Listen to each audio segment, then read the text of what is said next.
This video is going to cover the validation process of your HTML documents. Validation basically looks for HTML errors and non-standard coding. Most browsers today are pretty forgiving, but some might display your non-standard coded web page all kind of funky. So what I'm going to do here is get this HTML code, and this is an HTML5 document. I'm going to copy this. And we're going to go over to the HTML validator site. That's validator.w3.org.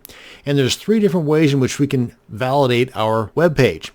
That is by the URI, which is actually, of the three, the best way to do it. And that being that your web page is already online on a server somewhere, and you simply copy the URL or the address, paste it in here, click on check. So if we go to validate by upload, if you don't have the file online, just choose the file on your computer, upload it, validate it this way, and you can just do it directly here. And this is what I'm going to do here, just do it directly on the website itself. So I'm going to take that code that I just copied into my clipboard, paste it right in here, and click on check.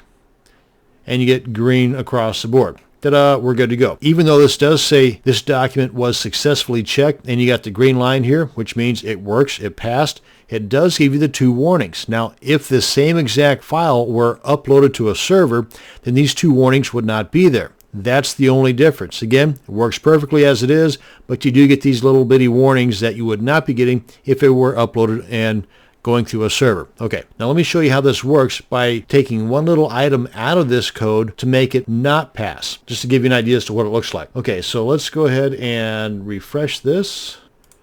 Now come on back here. Now let me just go ahead and remove this one little closing tag on this paragraph, and let's go ahead and just copy this. That's one of the things I like about the Komodo editor, is that if there is a mistake somewhere, it kind of gives you a bit of a visual idea that, hey, there's something wrong with this picture here, fix this. But let's go ahead and copy this into my clipboard. Come on back to the validator.w3.org site. Go into validate by direct input. Paste that right in here.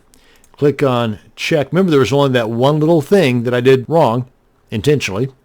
Boom, errors found. You're going to get this red dealie up here, and this says 28 errors. What? There was only one thing that I did wrong. On your web page, when you get it validated, it may say, 500 different errors, but there may only be two or three small items that once fixed will eliminate a majority, if not all of those errors, and a majority, if not all of those warnings. So let's come on down here and see what they have to say, because they don't leave it for you to guess. They do tell you what to look for as far as fixing the problem. Boom, the very first one, line 19. As a matter of fact, if you look through here, every one of these are going to be on line 19. Come on back to our editor here, and guess what's on line 19? So by taking out that one little bitty character, it affects all these other items below it, as shown here with all these different errors. Now then, where are we at here? Right here we go. Now, of course, there's no numbers in here. That would make this even better, is that if this were to have the line numbers, that would be pretty cool. We'll just go ahead and change that, revalidate, and there we go. Again, we saw the two warnings, but again, that's because this was not uploaded through the URI. And that's going to bring us to the end of this video on validating your HTML markup. Thanks for watching, and you have a great day.